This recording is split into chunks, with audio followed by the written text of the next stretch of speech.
সবাইকে শুভেচ্ছা। নেলসন ম্যান্ডেলার যখন এএনসিতে বিশালভাবে জয়লাভ করেন তখন তাকে জিজ্ঞেস করা হয়েছিল নির্বাচনটা তোমার কেমন লাগে। উনি হতাশা প্রকাশ করেছিলেন, কারণ বলেছিলেন এত বড় বিজয় এএনসির ক্ষতি করবে, বিজয়টা যদি এত বড় না হতো তাহলে হয়তো দলটা টিকে থাকতো। এবং সত্যিকার অর্থেই এএনসির অধঃপতন কিন্তু সেই বিজয়ের থেকেই, সেখান থেকে যে চুরিচামারি হয়, অন্যায় হয়, অনেক কিছু হয়, নেলসন ম্যান্ডেলা নিজেও সেটাকে ঠেকাতে পারেননি।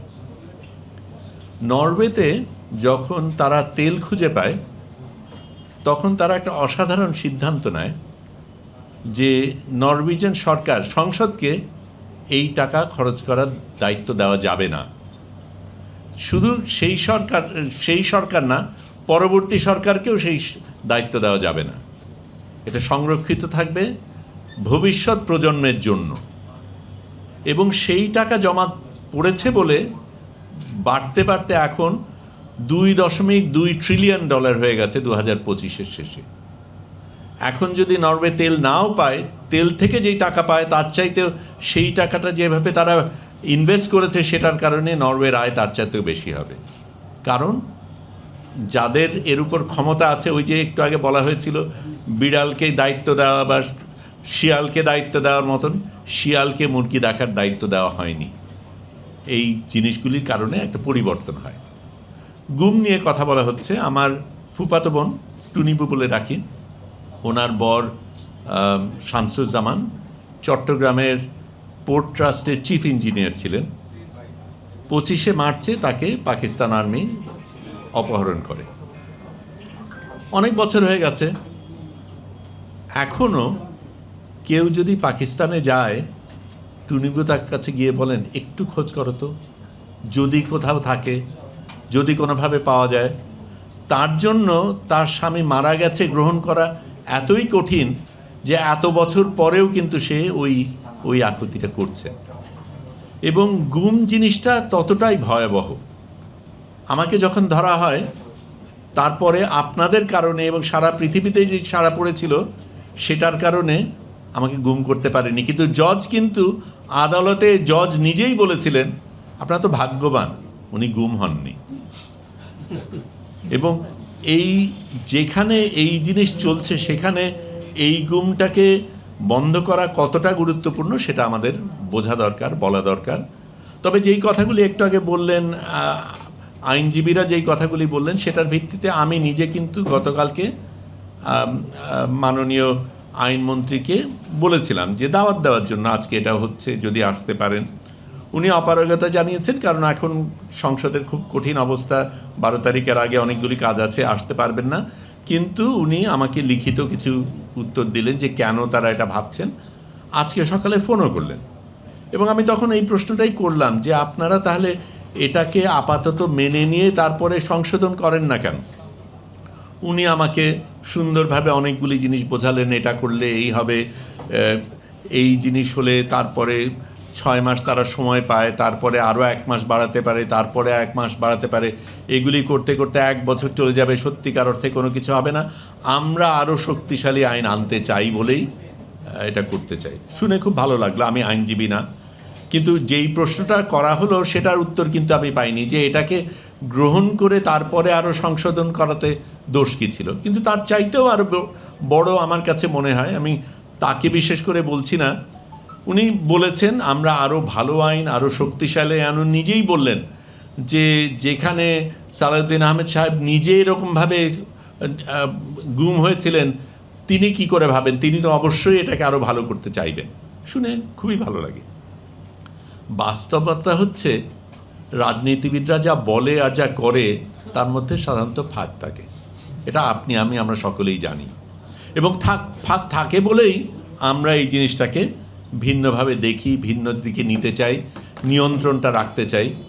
এবং এটা ঠিক যে আমাদের এর আগে খুব খারাপ সরকার গেছে, বিভিন্ন সময় খারাপ সরকার গেছে, সরকার বদলানো হয়েছে, আমরা আন্দোলন করে অনেকের শ্রম দিয়ে, অনেকের রক্ত দিয়ে এই সংগ্রামের সরকারের পরিবর্তন পেয়েছি।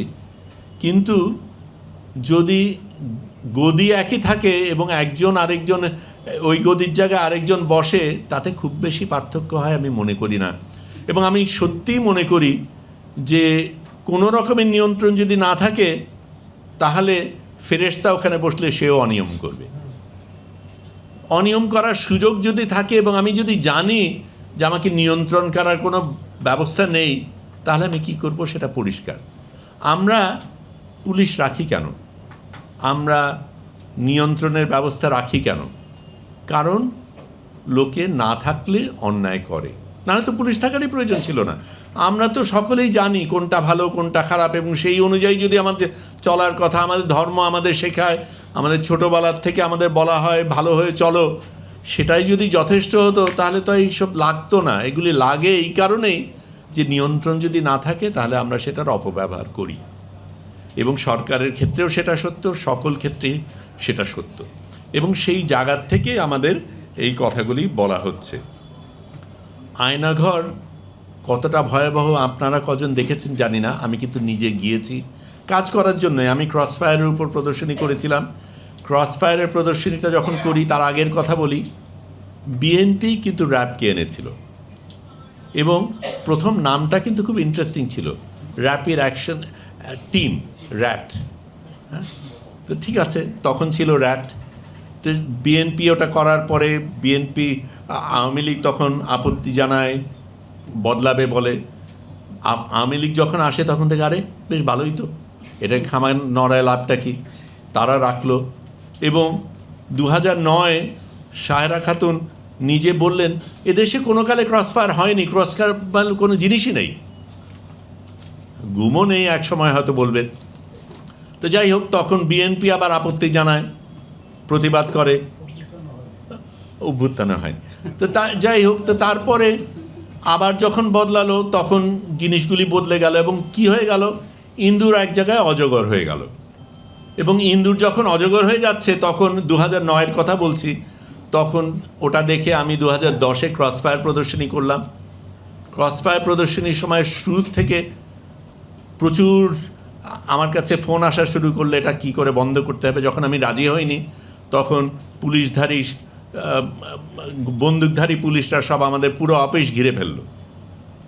তখনও একটা ব্যাপার ছিল, আমরা তখন সরকারের বিরুদ্ধে আদালতে যাই, এবং 2010-এর শুরুতে তখনও আদালতের সাহস ছিল সরকারের বিরুদ্ধে রায় দেওয়ার মতন। এবং সরকার যেহেতু হেরে যাবে, শেষ দিনের আগে তারা পুলিশ সরিয়ে আদালতে বলল আমরা তো কিছু করিনি, ওখানে তো কোনো পুলিশ নেই, কোনো বাধা নেই, আমরা একদিনের জন্য প্রদর্শনীটা পাই। তারপর থেকে আদালতের সেই সাহস আর ছিল না। কেন ছিল না সেগুলিতে আপনারা শুনেইছেন। এখন যদি আবার ওই জায়গায় যাই, কি হবে সেই জিনিসগুলি আমরা বুঝতে পারি।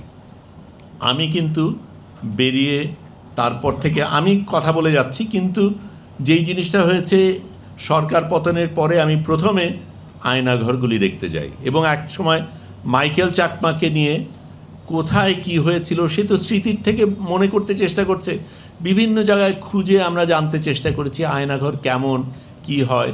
এবং আপনারা যদি কেউ সত্যিকার অর্থে ওই আয়নাঘরের ভেতরে ঢোকেন বা ঢুকতেন, আপনার কাছে একেবারে পরিষ্কার হতো কি ভয়াবহ একটা জিনিস যার ভিতর দিয়ে এই মানুষগুলি গেছে। এবং সেই জিনিস একটা সমাজে থাকতে পারে, থাকবে, এটা কোনোভাবে গ্রহণ করা যায় না। সেটাকে বন্ধ করার একটা চেষ্টা করা হচ্ছে, এবং সেই চেষ্টা নিয়ে এত আপত্তি কোথার থেকে আমরা বুঝি না। এবং আমি মাননীয় মন্ত্রীর কথা শুনেই বলছি যে যারা নিজেরা এতটা অত্যাচারিত হয়েছে, তারা এটার এত আপত্তি করবে কেন, যদি না তারা মনে করে এটাকে অস্ত্র হিসাবে ব্যবহার করা যায়, যদি না তারা মনে করে এই জিনিসটা আমি অন্যের উপর চালাতে পারি। আজকে ইসরায়েল যেই জিনিসগুলি করছে সেটা আমাদের অবাক করে, কারণ তাদের উপর তো অসাধারণ নির্যাতন হয়েছে, হলোকস্ট হয়েছে। সেই নিপীড়ক তাদের উপর যা করেছে তার বহুগুণ বেশি সেই ইসরায়েল, সেই ইহুদিরা এখন ফিলিস্তিনিদের বিরুদ্ধে করছে। এবং এটাই আমাদের ঠেকাতে হবে। সত্যিকার অর্থে ক্ষমতা হাতে পেলে চেহারা বদলে যায়। আমরা যখন নিপীড়িত তখন আমাদের এক চেহারা, যখন আমরা ক্ষমতাশালী তখন আমাদের আরেক চেহারা। এবং এই কারণেই আমাদের এই আন্দোলন করতে হচ্ছে, এই কারণেই এটা করছি। কিন্তু আমি আবার এটা বলবো, 2018 সনে যেই প্ল্যাকার্ডগুলি নিয়ে ছাত্রছাত্রীরা রাস্তায় নেমেছিল, তার মধ্যে ছিল সরকার মেরামত করতে চাই, রাষ্ট্র মেরামত করতে চাই। আমরা তো মেরামতই করতে চেষ্টা করছি, এবং এটা আমি গ্রহণ করি যে মেরামত করতে গেলে কিছু কিছু ক্ষেত্রে সমস্যা হবে, কারো কারো সমস্যা আপত্তি হবে, সেটাকে মেনে নিয়েই আমরা বৃহত্তর স্বার্থে মেরামতটাই করব। কারো কারো সমস্যা হতে পারে ভেবে মেরামতি বন্ধ করে দেব, এটার তো কোনো যুক্তি নেই। এবং সত্যিকার অর্থে এখানে আমরা কয়েকজন কথা বলছি, এটার কথাও বলি, ভয়েস ফর রিফর্ম যখন চালু করা হয়েছিল সেটা গত সরকারের সময় করা হয়েছিল, এবং তখন আমাদের একটা আমরা দেখি তাকিয়ে যে সত্যিকার অর্থে সিভিল সোসাইটির তো কোনো শর্ত ছিল না, কারণ তাদের অধিকাংশ সরকারই চলে গেছে, কাজেই বলবেটাকে, বলার মানুষ ছিল না। আজকে আমরা এই কথাগুলি বলছি কারণ সত্যিকার অর্থে সাধারণ নাগরিকের কথাগুলি বলার প্রয়োজন রয়েছে, তার তো কোনো প্ল্যাটফর্ম নেই। সরকারি দলের কথা শুনছি, ব্যবসায়ীদের কথা শুনছি, অনেকের কথা শুনছি, সাধারণ নিরীহ মানুষের কথা শোনার কেউ নেই বা তার বলার কোনো সুযোগ নেই। এবং আমরা সেইটাই চেষ্টা করছি আজকে বলে না, আর যেই চর্চাগুলি ভেতর দিয়ে যাচ্ছে তাতে, যাতে সাধারণ মানুষের যেই ব্যথাগুলি রয়েছে, দুশ্চিন্তাগুলি রয়েছে, সেগুলি বলা যায়। এবং সত্যিকার অর্থে যেই স্বপ্ন সাধারণ মানুষ দেখেছে, যেই স্বপ্নের কারণে এতগুলি মানুষ রক্ত দিয়েছে, ত্যাগ করেছে, যেই বাংলাদেশের জন্য 71-এ স্বাধীনতার ক্ষেত্রে এত মানুষ রক্ত দিয়েছে, সেই বাংলাদেশ সত্যিকার আমরা খুঁজে পাই। এটা আমরা কয়েকজন বলছি, কিন্তু এটা আমাদের প্রত্যেকের দায়িত্ব। আপনারা যারা গণমাধ্যমে আছেন, আপনাদের দায়িত্ব সকলের কাছে পৌঁছে দেওয়া, এবং এটা যাতে একটা বৃহত্তর আন্দোলন হিসাবে হয়, এবং যাতে সত্যিকার অর্থে বাংলাদেশ আর কোনো দিন কারো কবজার মধ্যে না যায়, সেটাই আমাদের চেষ্টা করতে হবে। ধন্যবাদ।